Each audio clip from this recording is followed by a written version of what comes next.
Hi అండి, అందరికి నమస్కారం. Welcome to rainy kitchens. ఈరోజు చేయబోయే రెసిపీ అంటే బెండకాయ కర్రీ అండి. నార్మల్ గా అందరు అనుకుంటారు బెండకాయ కర్రీ ఏముంది, జిగిరి జిగిరి వస్తుంది కదా. సో ఇష్టపడిన వాళ్ళు ఎవరైనా ఉంటారు కదా. సో అలాంటి వారికి చెప్తున్నానండి. జస్ట్ నేను ఏం చేస్తున్నానంటే, మనం కర్రీ పాయింట్స్ లలో ఫ్రై చేస్తారు కదా బెండకాయ కర్రీ, అలా నేను చేయాలనుకుంటున్నాను. దాన్ని ఎలా తయారు చేసుకోవాలో మీకు చూపిస్తాను. చూడండి, నేను ఆల్రెడీ బెండకాయలు కట్ చేసుకున్నానండి చిన్న చిన్న ముక్కలుగా. ఎందుకంటే ఫ్రైలో కావాలి కదా, ఫ్రై వేగాలి కదా అండి. సో ఆల్రెడీ నేను కట్ చేసి పెట్టుకున్నాను. ఇలా చిన్న చిన్నగా కట్ చేసుకోండి. 2 టేబుల్ స్పూన్ల పల్లీలు తీసుకున్నానండి. అలానే కొంచెం కరివేపాకు అండి, ఒక 2 రెమ్మలు.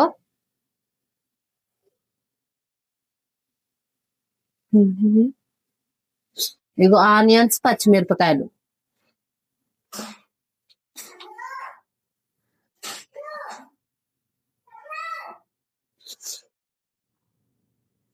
ఆయిల్ వేడైందండి.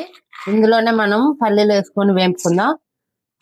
కొంచెం కరకరలు ఆడేటట్టు వేపుకోవాలండి. పచ్చి పచ్చిగా ఉంటే ఏంటంటే అంత మంచిగా అనిపించదు. చూడండి, ఇక పల్లీలు వేపుకున్నానండి. వేయించుకొని పక్కకు పెట్టుకుంటున్నాను. మీరు కూడా ఇలానే వేయించుకోండి. ఎందుకంటే ఎక్కువ డీప్ ఫ్రై చేశారనుకో మాడిపోతాయి, కర్రీ కూడా అంత కుదరదు. సో ఇప్పుడు మనం బెండకాయలను వేపుకుందామండి. చూడండి,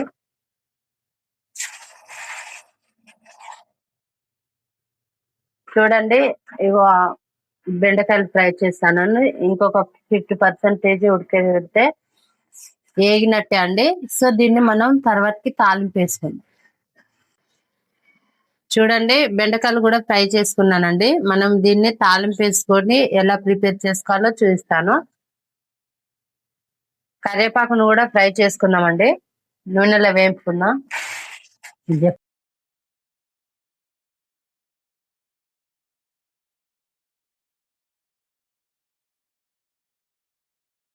ఆనియన్, పచ్చిమిరపకాయలు నూనెలో వేపుకుందామండి. వేపుకొని తీసుకొని డైరెక్ట్ గా మనం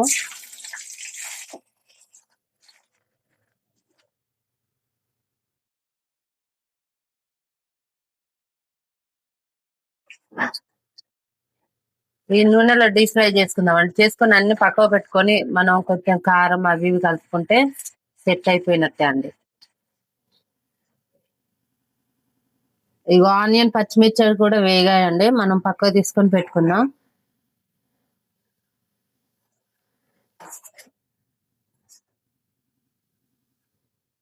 ఇంకా 4 వెల్లుల్లి కచ్చిపిచ్చలుగా దంచుకున్నాను. దీన్ని కూడా డీప్ ఫ్రై చేసుకుందాం.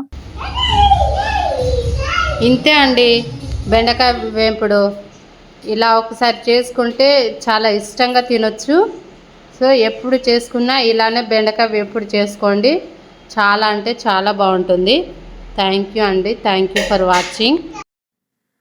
చూడండి, ఇవన్నీ ఆయిల్లో డీప్ ఫ్రై చేసుకున్నాక అండి.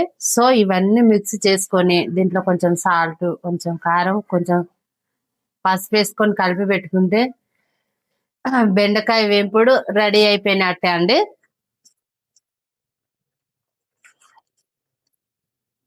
చూడండి, ఇందులోనే కొంచెం సాల్ట్ను, కొంచెం పసుపుని, కొంచెం కారం వేసుకున్నానండి. దీన్ని మిక్స్ చేసుకుందాం. చూడండి, అంతే అండి, సింపుల్ రెసిపీ రెడీ అయిపోయినట్టే.